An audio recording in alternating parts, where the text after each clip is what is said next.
नमस्कार दोस्तों, कैसे आप सब। आपसे मैंने कक्षा 11 में अध्याय 5 भाग 6 तक देखा था। भाग 6 में आपको दल से जुड़ी संपूर्ण बातें आपको बता दी गई थी। अब आते हैं भाग 7 में, उसके आगे के टॉपिक्स के बारे में, जो कि होगा तीसरा चक्र पुष्प का, जो कि है पुमंग यानी एंड्रोसियम।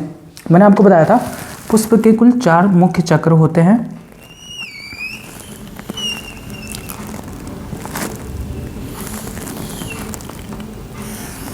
किसी पुष्प में मुख्य रूप से 4 चक्र होते हैं।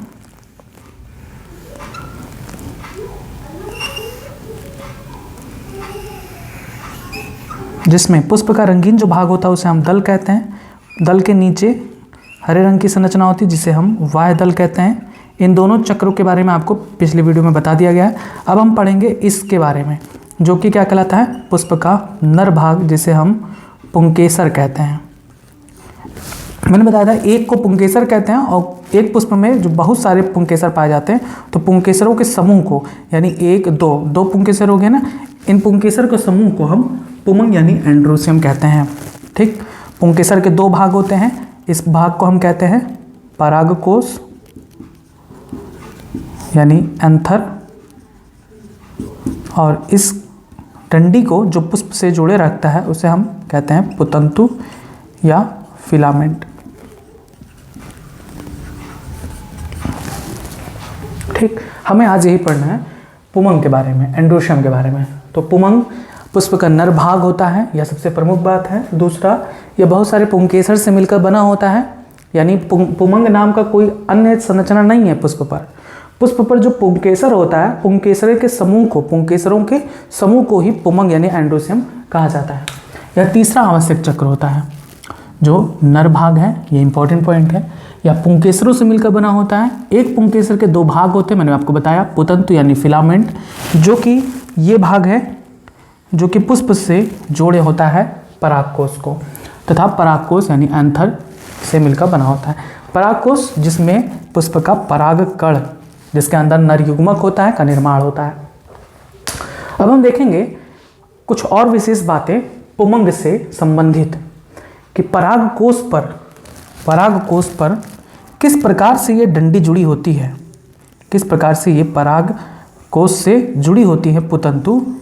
इसकी संरचना अलग अलग पुष्पों में अलग अलग प्रकार से होती है। आपने देखा भी होगा कि बहुत सारे पुष्पों में ये जो पुंकेसर होता है ऐसे होता है, कुछ पुष्पों में पुंकेसर ऐसे होता है, कुछ पुष्पों में ऐसे होता है, कुछ पुष्पों में ऐसे होता है। ये वाला तो जरूर देखे होंगे आप लोग, बचपन में ऐसी एक फूल निकलती थी जिससे हम लोग लड़ाई करते थे, और जिसका टूट जाता था वो हार जाता था, तो ये वाला।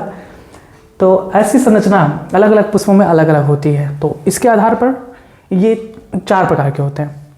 पुतंतु यानी ये भाग क्या कहलाता है, ये कहलाता है पुतंतु।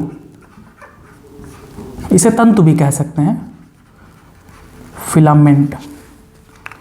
और ये जो भाग है ये कहलाता है परागकोश यानी एंथर। तो पुतंतु का परागकोश से योजन, यानी किस प्रकार से पुतंतु इन परागकोशों से जुड़े होते हैं, इसके आधार पर ये 4 प्रकार के होते हैं। पहला आता है संलग्न, यानी जब पुतंतु यानी फिलामेंट किसी परागकोश के आधार से लेकर शीर्ष तक जुड़ा हो। देखिए यहाँ तक जुड़ा है, ये पुतंतु यहाँ से शुरू होकर यहाँ तक गया है, यानी पुतंतु परागकोश की पीठ की ओर आधार से शिखर तक पूरी लंबाई में जुड़ा होता है। तब इस प्रकार के हम पुंकेसर को संलग्न प्रकार का पुंकेसर यानी एडेनेट स्टमेन कहते हैं। इसका एग्जाम्पल है चंपा।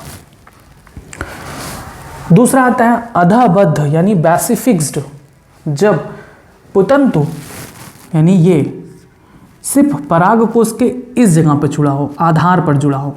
ठीक है, या ये जो डंडी है ये पूरी लाइनिंग तक, यहाँ तक ना गया हो, शिखर तक नहीं, सिर्फ आधार तक। ये इसका आधार है। ठीक है, ये इसका आधार है, ये इसका शीर्ष है। तो देखिए यहाँ पर शीर्ष तक गया है, पुतंतु शीर्ष तक गया है, तब इसे हम एडनेट यानी संलग्न कहते हैं।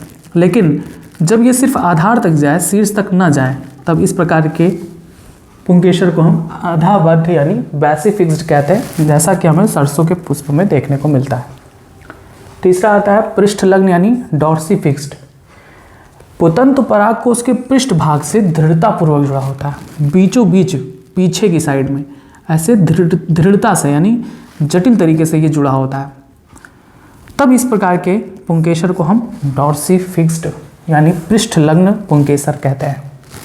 और जब परागकोश से जो पुतंतु है सिर्फ एक छोटी सी बिंदु पर जुड़ी होती है, ये बहुत हल्का होता है, टूट जाते हैं, ये परागकोश पुतंतु से टूट जाते हैं, तो इसे हम मुक्त डोली यानी वर्साटाइल कहते हैं। पुतंतु परागकोश के पृष्ठतल पर एक बिंदु पर जुड़ा होता है, ये दृढ़ता से नहीं जुड़ते हैं और परागकोश स्वतंत्रतापूर्वक अपने स्थान पर हिल डुल सकता है। परागकोश जो है वो स्वतंत्रतापूर्वक अपने स्थान पर हिल डुल सकता है। तब इस प्रकार के पुंकेसर को हम वर्साटाइल टाइप ऑफ स्टमेन यानी मुक्त डोली प्रकार का परागकोश कहते हैं। ये था पुतंतु और परागकोश की व्यवस्था किस प्रकार से होती है अलग अलग पुष्पों में, उसके आधार पर 4 प्रकार के होते हैं। अब हम देखेंगे कि पुंकेसर के समूह आपस में किस प्रकार से जुड़े होते हैं, उनके आधार पर भी ये निम्न प्रकार के होते हैं। तो पहले फिगर बना देते हैं, फिर आप देखिए इसको। चलिए देखते हैं पुंकेसरों की व्यवस्था। कई सारे पुंकेसर किस तरह से पुष्प पर लगे होते हैं। जब पुंकेसर पुष्प पर एकदम स्वतंत्र होते हैं, जैसे बहुत सारे पुंकेसर आपस में स्वतंत्र होते हैं एक दूसरे से, यहाँ देखिए ये पुंकेसर इस दूसरे पुंकेसर से पूरी तरीके से स्वतंत्र है, कहीं से भी ये पुंकेसर इस पुंकेसर से जुड़ा नहीं होता। यानी जब पुंकेसर स्वतंत्र होते हैं तब इस प्रकार के पुंकेसरों की व्यवस्था को हम पृथक पुंकेसरी यानी पॉलीएंड्रस फॉर्म कहते हैं। ठीक है, ये व्यवस्था क्या कहलाती है? पॉलीएंड्रस यानी पृथक पुंकेसरी। जब पुमंग में सभी पुंकेसर एक दूसरे से अलग अलग होते हैं, जब पुमंग में पुंकेसर एक दूसरे से अलग अलग होते हैं तब इस प्रकार के पुंकेसर की व्यवस्था को हम पॉलीएंड्रस स्टमेन्स कहते हैं। ठीक, जैसे सरसों के पुष्प में। दूसरा आता है संघीयता यानी एडल्फी। इसमें पुंकेसर एक दूसरे से जुड़े होते हैं। अब इनमें भी अलग अलग प्रकार की पृथकता पाई जाती है, जिनमें सबसे पहला आता है एक संघी पुंकेसर मोनोएडल्फस। इसमें सिर्फ एक ही पुतंतु पाया जाता है जो समूह में होता है। एक पुतंतु समूह में होता है जो जायंग को चारों तरफ से घेरे होता है और इस पे ढेर सारे परागकोश पाए जाते हैं एक समूह में। इनमें सभी पुतंतु एक समूह में जुड़े होते हैं, एक समूह में जुड़े होते हैं तथा जायांग को चारों ओर से एक नलिका के रूप में घेरे होते हैं। ये जायांग है, जायांग को चारों तरफ से एक नलिका के रूप में घेरा हुआ है। ठीक, जिसे पुंकेसरी नाल यानी इस संरचना को हम क्या कहते हैं? पुंकेसरी नाल कहते हैं। ठीक है, स्टमिनल ट्यूब। किंतु परागकोश अलग अलग होते हैं, जैसे मालवेसी कुल में यानी गुड़हल के पुष्प में आप देख सकते हैं ऐसी व्यवस्था होती है। यानी ये जो परागकोश होते हैं वो स्वतंत्र होते हैं, लेकिन जो पुतंत होता है यानी फिलामेंट होता है वो समूह में जुड़कर एक नली जैसी संरचना बना लेता है, जिसे स्टमिनल ट्यूब कहते हैं। दूसरा आता है द्विसंगी पुंकेसर यानी डाइएडल्फस। जब पुतंत यानी फिलामेंट 2 के रूप में निकले, एक ऐसा निकले जो कई सारे पुतंतु के समूह से बना होता है और एक पृथक निकला होता है, तब इस व्यवस्था को हम डाइएडल्फस यानी द्विसंगी पुंकेसर कहते हैं। यहाँ पर देखिए 2 पुतंतु निकले हैं, एक पुतंतु ये है और दूसरा ये है, लेकिन ये जो दूसरा वाला है वो कई सारे पुतंतु यानी फिलामेंट से मिलकर बना होता है और इन पर इस तरह से परागकोश व्यवस्थित होते हैं। तब इस प्रकार के पुंकेसर को हम द्विसंगी यानी डाइएडल्फस कहते हैं। फिर आता है बहुसंगी पुंकेसर यानी पॉलीएंड्रस। जब बहुत सारे पुतंतु आपस में मिलकर कई सारे बंडल बना लेते हैं। देखिए ये एक बंडल है, ये दूसरा बंडल है, ये तीसरा बंडल है, चौथा बंडल, यानी 4 बंडल है यहाँ पर। और चारों बंडल में प्रत्येक बंडल कई सारे कनेक्टिव से मिलकर बने, कई सारे पुतंतु इसमें जुड़े होते हैं। तब इस प्रकार की व्यवस्था को हम बहुसंगी पुंकेसर यानी पॉलीएंड्रस टाइप स्टोमेन्स कहते हैं। जैसे सेमल में, सेमल के पुष्प में ऐसी संरचना पाई जाती है। फिर आता है युक्त कोशी यानी सिनेंजिनेशियस या सिनजेनेशियस। इसमें क्या होता है? इसमें जो पुतंतु होते हैं वो स्वतंत्र होते हैं एक दूसरे से। यहाँ देखिए ये एक पुतंतु है, दूसरा, ये तीसरा, ये चौथा, ये पांचवा, ये सभी एक दूसरे से स्वतंत्र हैं, लेकिन जो परागकोश होता है वो एक दूसरे से जुड़े होते हैं। ऐसी संरचना को हम युक्त कोशी यानी सिनजेनेशियस कहते हैं। इसमें केवल परागकोश ही आपस में जुड़े होते हैं, पुतंतु स्वतंत्र होते हैं, जैसे गेंदे के पुष्प में आप ऐसा देख सकते हैं। फिर आता है संयुक्त पुंकेसरी यानी साइनेंड्रस। इसमें पुंकेसर अपनी पूरी लंबाई में जुड़े होते हैं। यहाँ देखिए पूरा का पूरा पुंकेसर ऐसे जुड़ा होता है और जुड़कर एक समूह जैसी संरचना बनाता है। इसे हम सिलेंडरस यानी संयुक्त पुंकेसरी कहते हैं, जैसे कुकुरबिटेसी कुल के पौधों में। ठीक, बस ये था पुंकेसरों का संसंजन, यानी पुंकेसर आपस में जुड़कर कैसी संरचना बनाते हैं अलग अलग प्रकार के पुष्पों में, ये उनकी व्यवस्था है। यहाँ पर क्वेश्चंस सिर्फ और सिर्फ एग्जाम्पल्स के रूप में ज़्यादातर पूछे जाते हैं। ठीक, तो आप इसको इस तरह से जैसे लिखा हुआ है लिख सकते हैं। आइए नेक्स्ट टॉपिक देखते हैं, जो कि है पुंकेसरों का आसंजन यानी एडिशन ऑफ स्टैमेन्स। पुंकेसर का पुष्प के अन्य भागों से जुड़ना क्या कहलाता है? पुंकेसर का आसंजन।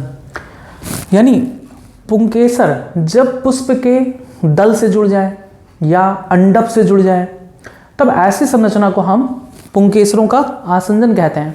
यहाँ पर वही लिखा है, पुंकेसर का पुष्प के अन्य भागों से जुड़ना क्या कहलाता है? पुंकेसर का आसंजन।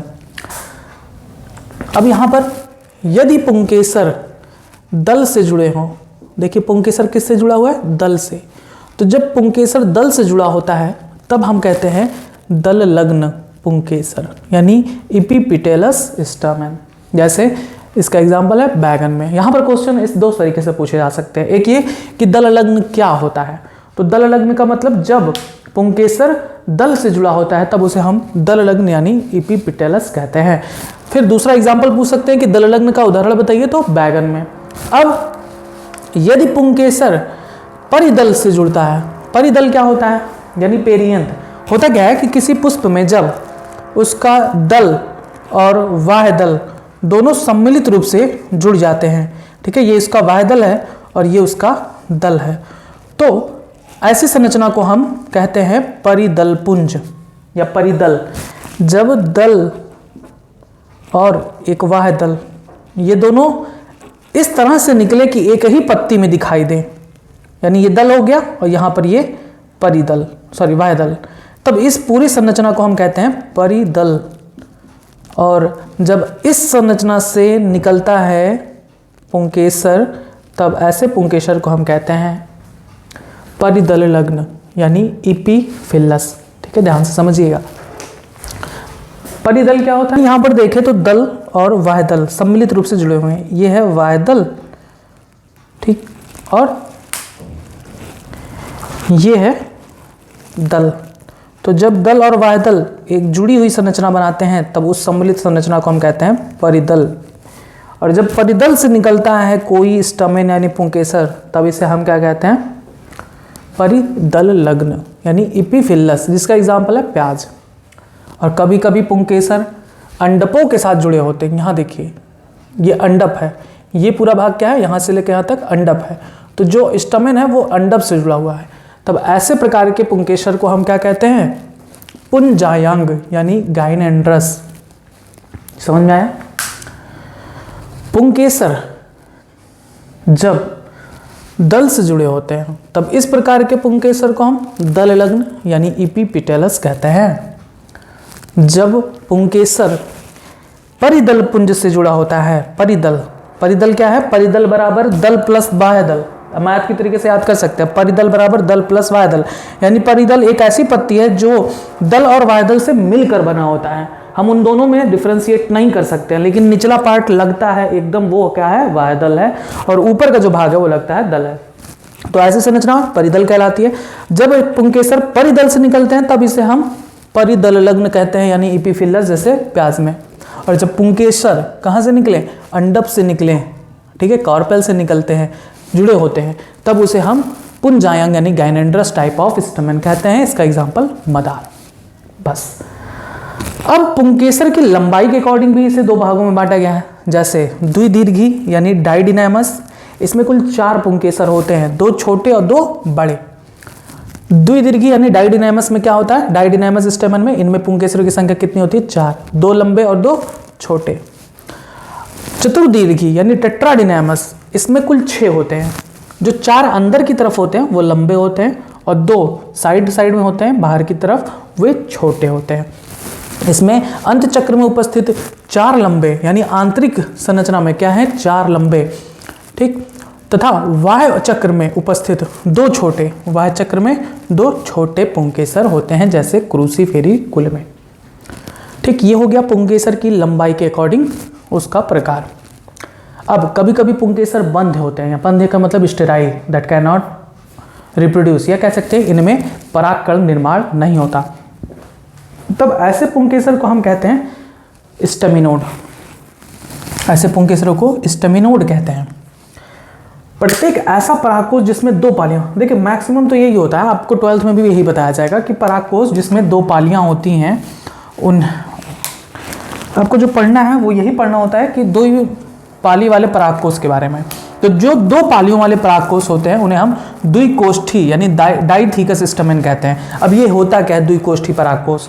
देखिए यहाँ पर परागकोश बनाया गया है, ये है पुंकेसर पूरा। ये संरचना क्या कहलाती है? पुंकेसर। जैसा कि आप जानते हैं पुंकेसर में 2 संरचना होती है, एक ये जो यहाँ पे लिखा हुआ है एंथर यानी परागकोश है,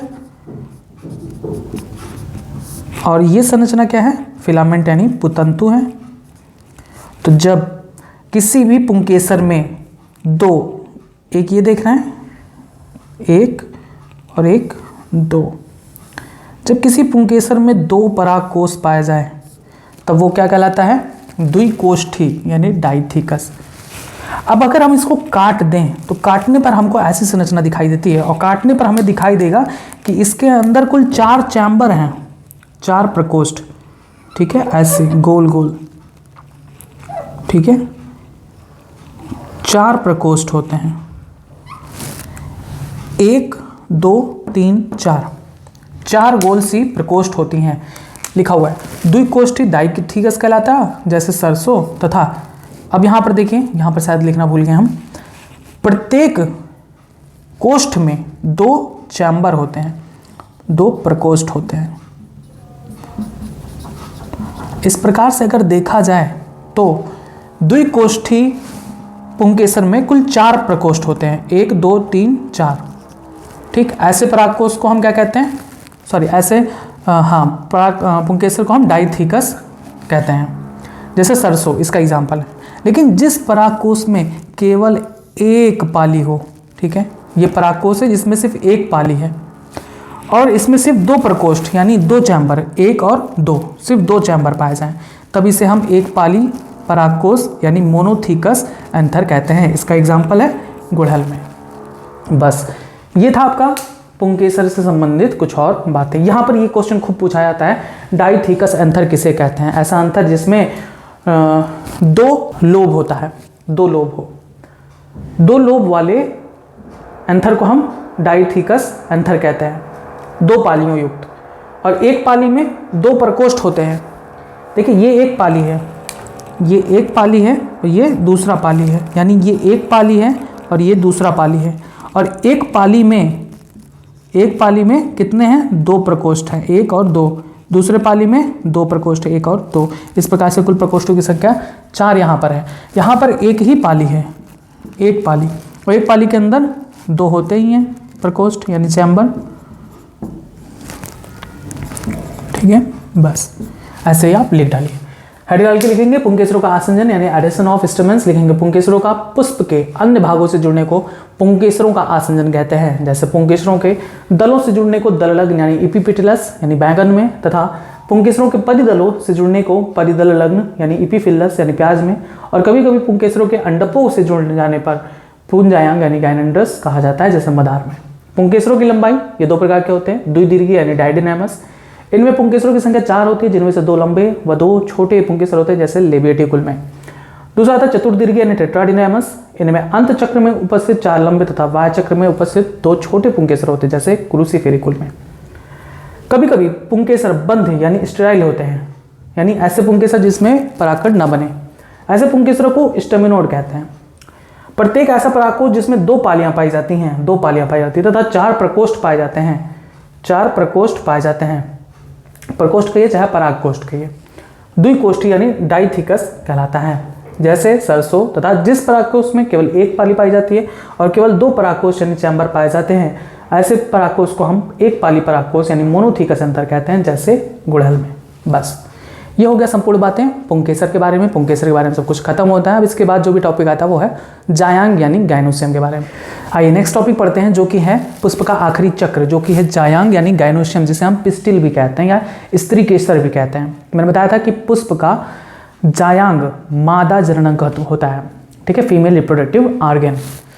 जायांग बहुत सारे अंडकों यानी कॉर्पल्स से मिलकर बना होता है। मैंने बताया था आपको कि एक पुष्प में जो आखिरी चक्र है, ये भाग यहाँ से लेकर यहाँ तक का, ये भाग कहलाता है अंडप यानी कॉर्पल।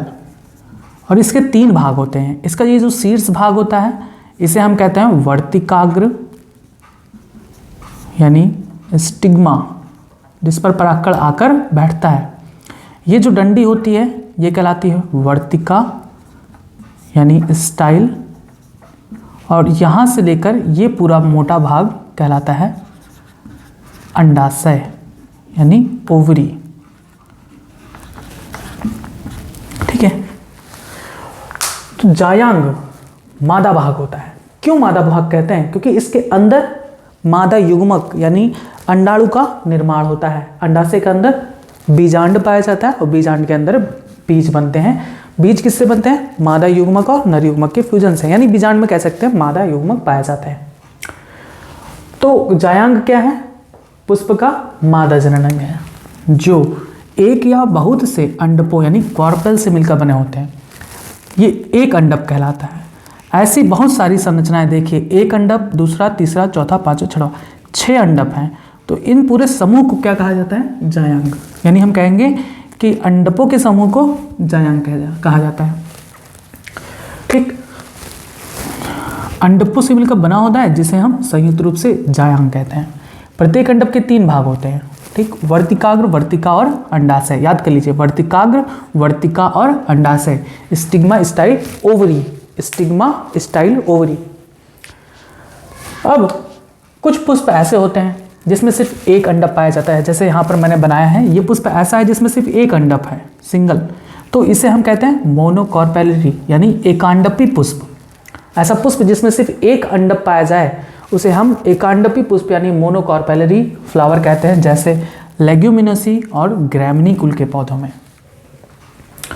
कुछ पुष्प ऐसे होते हैं जिनमें बहुत सारे अंडक पाए जाते हैं, जैसे कि यहाँ पर दिखाया गया है। इसके भी 2 कंडीशन होते हैं, या तो ये अंडक फ्री हो एक दूसरे से। देखिए, ये अंडक दूसरे वाले से एकदम स्वतंत्र है, जुड़ा हुआ नहीं होता। मतलब जब अंडक एक दूसरे से स्वतंत्र होते हैं तब हम इसे कहते हैं पृथक कांडपी। देखिए, जब एक से अधिक अंडक पाया जाए किसी पुष्प में तब हम इसे बहुअंडपी यानी मल्टी कॉर्पेलरी कहते हैं। देखिए, बहुअंडपी। जब एक से अधिक अंडक पुष्प में पाया जाए तब इसे हम बहुअंडपी यानी मल्टी कॉर्पेलरी कहते हैं। इसके भी 2 कंडीशन होते हैं। यदि सभी अंडक एक दूसरे से स्वतंत्र होते हैं तब इसे हम पृथक कांडपी यानी एपोकार्पस कहते हैं। और जब ये सभी अंडक एक दूसरे से जुड़े होते हैं तब हम इसे युक्तांडपी यानी सिनकार्पस कहते हैं। समझ में आया? सिंपल है। जब पुष्प में एक अंडक पाया जाएगा तो उसे हम मोनोकॉर्पेलरी यानी एकांडपी कहेंगे। जब पुष्प में एक से अधिक अंडक पाया जाएगा तब हम उसे बहुअंडपी यानी मल्टी कॉर्पेलरी कहते हैं। और इसके भी 2 कंडीशन होते हैं। जब ये स्वतंत्र होते हैं तब हम इसे कहते हैं पृथक कांडपी, और जब ये फ्यूज्ड होते हैं, एक दूसरे से जुड़े होते हैं, तब हम इसे कहते हैं युक्तांडपी यानी सिनकार्पस। बस ये था जायांग के बारे में। जायांग के अंदर जो अंडाशय होता है उसके बीच में जगह पाई जाती है। अगर वो जगह डिवाइड है, देखिए ये पूरी तरीके से फ्री है, इसके अंदर जो बीजांड बनेगा वो मार्जिन में पाया जाता है, सेंटर में। अंडाशय यानी ओवरी, यह पुष्प का अत्यंत महत्वपूर्ण भाग है, ये भाग, क्योंकि इसी के अंदर बीजांड बनता है। आपको आगे बताया जाएगा। बीजांड ऐसी संरचना, ये सिंगल बीजांड मैं बना रहा हूँ, ठीक है। बीजांड ओव्यूल पाए जाते हैं। निषेचन के पश्चात अंडाशय, जब यहाँ पर मादा युग्मक जो होता है, यहाँ से परागकण के अंदर नर युग्मक होता है, परागकण आता है इसके पास वर्तिकाग्र पर उड़ के, हवा के माध्यम से, कीट के माध्यम से, किसी भी माध्यम से परागकण आता है, तो यहाँ से नर युग्मक निकल कर अंदर प्रवेश करता है और बीजांड के अंदर मादा युग्मक से फ्यूज करता है और संलयन होता है, जिससे जाइगोट यानी युग्मनज बनता है। युग्मनज से फिर भ्रूण, भ्रूण से फिर इसके अंदर ये पूरा जो बीजांड होता है ये परिवर्तित हो जाता है बीज में, और ये जो पूरा अंडाशय है ये परिवर्तित हो जाता है फल में। ठीक है, तो यही कहा गया है, निषेचन के पश्चात अंडाशय फल में बदल जाता है। अंडाशय को कोष्ठकों यानी अंदर इसके जो भाग है उसके कितने लॉक्यूल्स हैं, चैम्बर्स कितने हैं, उसके आधार पर इन्हें निम्न प्रकारों में बांटा गया है। सबसे पहला आता है एक कोष्ठकी। जब अंडाशय के अंदर सिर्फ एक कोष्ठ पाया जाए, सिर्फ सिंगल, तब इसे हम कहेंगे एक कोष्ठकी यानी यूनिलॉकुलर, जैसे मटर कुल के पौधों में। द्विकोष्ठकी यानी बाइलॉकुलर, जब अंडाशय के अंदर दो चैम्बर पाए जाते हैं, एक और दो, तब इसे हम कहते हैं द्विकोष्ठकी, जैसे सरसों और मिर्च में। जब तीन कोष्ठ पाए जाए, एक दो तीन चैम्बर, तब इसे हम कहते हैं ट्राइलॉकुलर, जैसे लिलिएसी कुल के सदस्य में। जब चार कोष्ठ पाए जाएं, एक दो तीन चार, तब इसे हम कहते हैं चतुष्कोष्ठकी यानी टेट्रालॉकुलर, जैसे धतूरा में। जब पांच पाए जाए, एक दो तीन चार पाँच, देखिए इसको ऐसे काट कर हम बनाए हैं, ठीक है।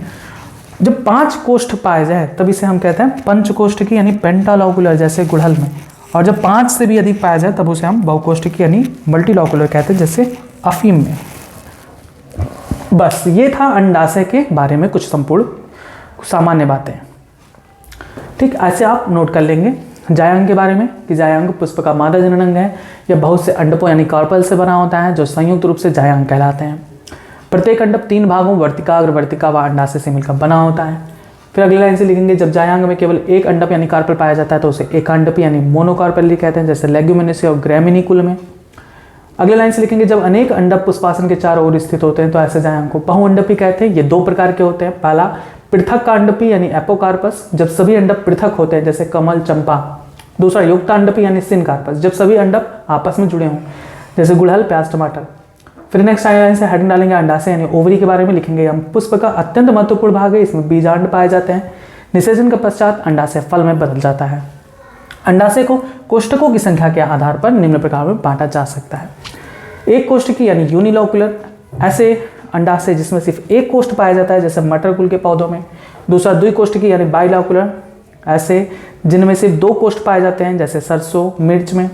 त्रिकोष्ठकी यानी ट्राइलॉकुलर, जिसमें तीन कोष्ठ पाया जाता है, जैसे लिलिएसी कुल के सदस्य में। चतुष्कोष्ठकी यानी टेट्रालॉकुलर, जिसमें चार कोष्ठ पाए जाते हैं, जैसे धतूरा में। पंचकोष्ठकी यानी पेंटालॉकुलर, जिसमें पांच कोष्ठ पाए जाते हैं, जैसे गुड़हल में। बहुकोष्ठकी यानी मल्टीलॉकुलर, जिसमें बहुत सारे कोष्ठ पाए जाते हैं, जैसे अफीम में। ठीक है, ऐसे सारे फिगर आप बना लेंगे। भाग 7 का आखिरी टॉपिक जो कि है बीजांडासन यानी प्लासेंटेशन। बीजांडासन क्या होता है?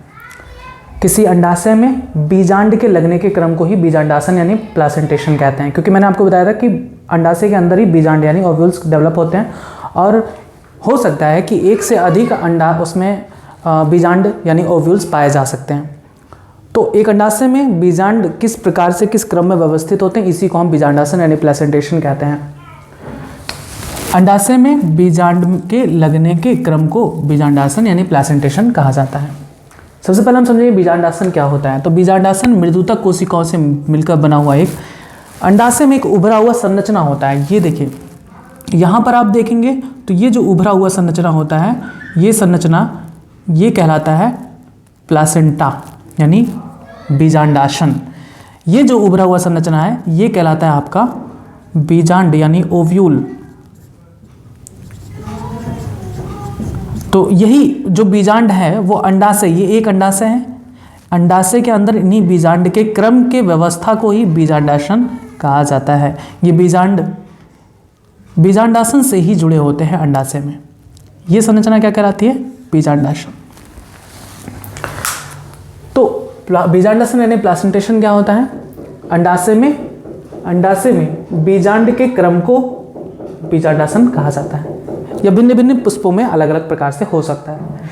सबसे पहला जो आता है वो मार्जिनल टाइप यानी सीमांत प्रकार का। मार्जिनल ध्यान रखेंगे, ये सिर्फ एक अंडपी जायांग में पाए जाते हैं। एक अंडपी जायांग मतलब जब सिर्फ पुष्प में केवल एक अंडप यानी एक कार्पल पाया जाता है।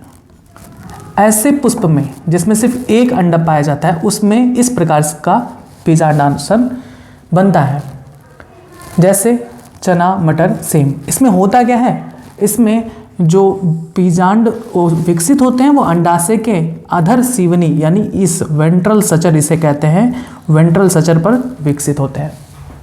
यानी सीमांत प्रकार के बीजांडासन में अंडाशय में केवल एक कोष्ठ होता है, एक लॉक्यूल। यहाँ पर देखें, ये सिर्फ एक लॉक्यूल है, एक लॉक्यूल सिंगल, एक कोष्ठ की होता है। और बीजांड केवल अधर सीवनी, बीजांड जो अधर सीवनी पर ही विकसित होता है। इस प्रकार का बीजांडान्यास एक अंडपी जायांग में पाया जाता है, जिसमें सिर्फ एक अंडक पाए जाते हैं। इसके एग्जाम्पल है चना, मटर, सेम। चूंकि दाल वाली फसलें लेग्यूमिनेसी कुल में आती हैं, इसलिए समस्त लेग्यूमिनेसी कुल में इसी प्रकार का बीजांडासन यानी प्लेसेंटेशन पाया जाता है।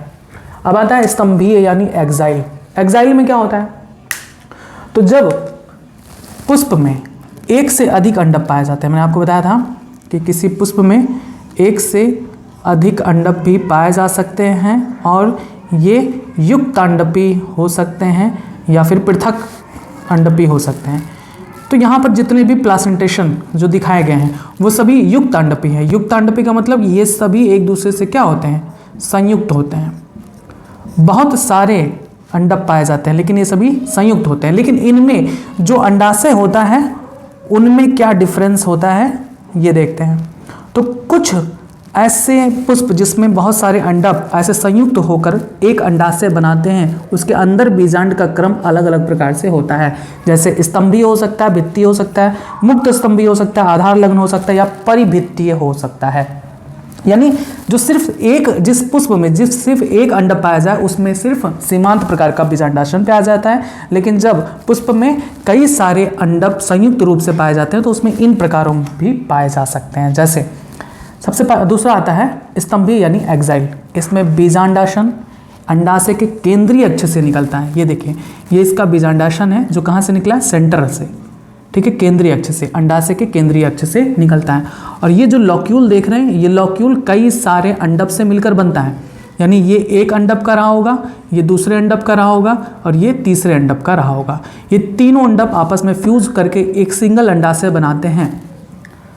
पुष्प के प्रत्येक अंडक के तट केंद्रीय अक्ष की ओर बढ़ जाते हैं। पुष्प के तीन, यहाँ पर तीन दिखाए गए, तीन अंडक रहे होंगे, तीनों अंडक एकदम सेंटर पे जाकर मिलते हैं एक दूसरे से और इस प्रकार से बीजांडासन का निर्माण होता है। और उसी केंद्र से ही जितने भी बीजांड हैं, 1 2 3 4 5 6 बीजांड विकसित होते हैं। कहाँ पर, केंद्र में। तो यह द्विअंडपी से लेकर बहुअंडपी या युक्तांडपी, इसी को कहते हैं युक्तांडपी, अंडाशयों में मिलता है, जैसे गुड़हल, आलू, टमाटर आदि। लेकिन ध्यान रखेंगे जब बीजांड सेंटर में हो, केंद्रीय अक्ष में हो और जितने भी अंडक हैं वे भी केंद्रीय अक्ष पर जाकर मिलते हैं, तब इसे हम स्तंभीय यानी एक्साइल टाइप ऑफ प्लेसेंटेशन कहते हैं। भित्तीय में क्या है, तो इसमें केवल एक कोष्ठ होता है, सिंगल। लेकिन यह भी युक्त अंडपी यानी कई सारे अंडक यानी कॉर्पेल से मिलकर बना होता है। यहाँ इसमें अंतर है, इसमें सिर्फ एक अंडक होता है लेकिन इसमें एक से अधिक अंडक यानी कार्पेल्स होते हैं। इसका निर्माण 2 या अधिक अंडकों से होता है। और युक्तांडपी यानी सभी के सभी अंडक एक दूसरे से ऐसे फ्यूज किए होते हैं। 2 या 2 से अधिक अंडकों के तट जहाँ पर मिलते हैं वहीं पर बीजांडासन विकसित हो जाता है।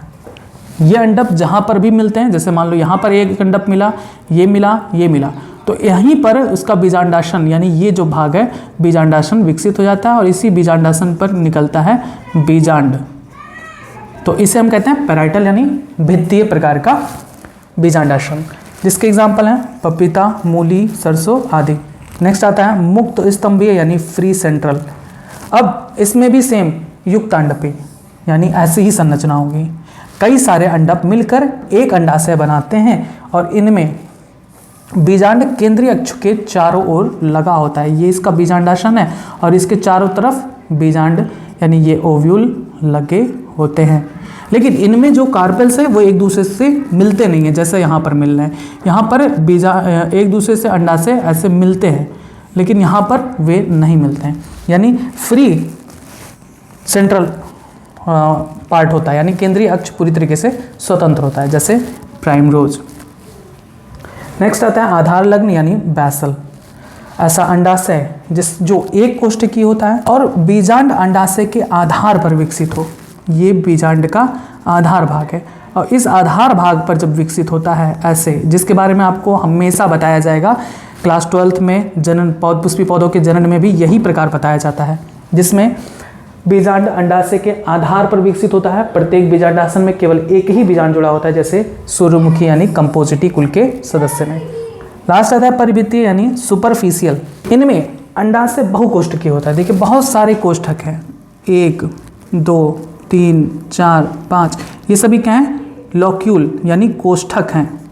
इस कोष्ठक में बहुत सारे ओव्यूल्स यानी ये छोटे छोटे आप देख रहे हैं पार्ट, बहुत सारे बीजांड विकसित होते हैं। तो इस प्रकार के बीजांडासन को हम परिभित्तीय सुपरफिशियल टाइप ऑफ प्लासेंटेशन कहते हैं। बस इसका एग्जाम्पल है कमल। ये था आपका बीजांडासन, जो कि आखिरी टॉपिक था भाग 7 का। जिस तरह से लिखा हुआ है उसी तरीके से आपको लिखना है। आपको हेडिंग डाल के लिखना है कि बीजांडासन यानी प्लासेंटेशन क्या होता है, तो लिखेंगे बीजांडासन मृदुतक यानी पैरेन्काइमेटस का बना हुआ अंडाशय के अंदर की भित्ति पर लगा एक छोटा सा उभरा हुआ भाग होता है, जिस पर बीजांड यानी ओव्यूल्स लगे होते हैं। अंडाशय में बीजांड के लगने के क्रम को बीजांडासन कहते हैं। पौधों में निम्नलिखित प्रकार के बीजांडासन पाए जाते हैं। सबसे पहला आता है सीमांत यानी मार्जिनल। अंडाशय में केवल एक कोष्ठ होता है, एक सिंगल लॉक्यूल होता है और बीजांड केवल अधर सिवनी यानी वेंट्रल सचर पर बीजांड विकसित होते हैं। इस प्रकार का बीजांड विन्यास एक अंडपी जायंग में मिलता है, जैसे चना मटर सेम यानी लेग्यूमिनेसी कुल के पौधों में। दूसरा आता है स्तंभीय यानी एक्साइल। इसमें बीजांडासन अंडाशय के केंद्रीय अक्ष से निकलता है, केंद्रीय अक्ष से निकलता है। पुष्प के प्रत्येक अंडप के तट केंद्रीय अक्ष की ओर बढ़कर मिल जाते हैं। जितने भी अंडप हैं वे सभी केंद्रीय अक्ष पर जाकर मिल जाते हैं। यह द्विअंडपी से लेकर बहुअंडपी युक्तांडपी अंडाशयों में मिलता है, जैसे गुड़हल, आलू, टमाटर आदि में। नेक्स्ट आता है भित्ति यानी पैराइटल। इसमें भी केवल एक ही कोष्ठ यानी लॉक्यूल होता है, जिसका निर्माण 2 या अधिक अंडपों वाले युक्तांडपी अंडाशयों से होता है। युक्तांडपी यानी सिनकार्पस, जिसमें सभी कार्बल्स एक दूसरे से फ्यूज्ड होते हैं। 2 या 2 से अधिक अंडपों के तट जहां पर मिलते हैं वहीं पर बीजांडासन विकसित हो जाता है, जैसे पपीता, मूली, सरसों आदि में। नेक्स्ट आता है मुक्त स्तंभी यानी फ्री सेंट्रल। इसमें अंडाशय युक्तांडपी होते हैं, जिससे बीजांड केंद्रीय अक्ष के चारों ओर लगे होते हैं, ठीक, जैसे प्रिमरोज। नेक्स्ट आता है आधार लग्न यानी बैसल। इसमें अंडाशय एक कोष्ठकीय होता है और बीजांड अंडाशय के आधार पर विकसित होता है। प्रत्येक बीजांडासन से केवल एक ही बीजांड जुड़ा रहता है, जैसे सूर्यमुखी यानी कंपोजिटी कुल के सदस्य में। आखिरी छठवां आता है परिभित्ति यानी सुपरफिशियल। इनमें अंडाशय बहुकोष्ठकीय होता है, बहुत सारे लॉक्यूल्स होते हैं, जिन हर एक लॉक्यूल्स में बहुत सारे बीजांड भी पाए जाते हैं। कोष्ठकों की भीतरी दीवार पर बीजांडसनीय ऊतक होते हैं, जिन पर अनेक बीजांड उत्पन्न होते हैं, जैसे कमल। बस ये हो गया आपका जायांग के बारे में संपूर्ण बातें। अब इसके बाद जो भाग 8 होगा उसमें आपको फल और उसके आगे के टॉपिक्स के बारे में बताया जाएगा। उम्मीद है कि आपको पूरी तरीके से ये सारी चीज़ें समझ में आ रही हैं। इसमें बहुत सारी चीज़ें याद करने वाली हैं, तो आपको बार बार उस चीज़ों को प्रैक्टिस करनी होगी, याद करके और लिख कर प्रैक्टिस करिएगा तो जल्द से जल्द याद होगा। ठीक है, आगे के टॉपिक जो भी होगा भाग 8 में फल और फल से जुड़े और भी बातें वो आपको बताया जाएगा। तब तक आप जुड़े रहें बायोलॉजी हिंदी चैनल से। धन्यवाद।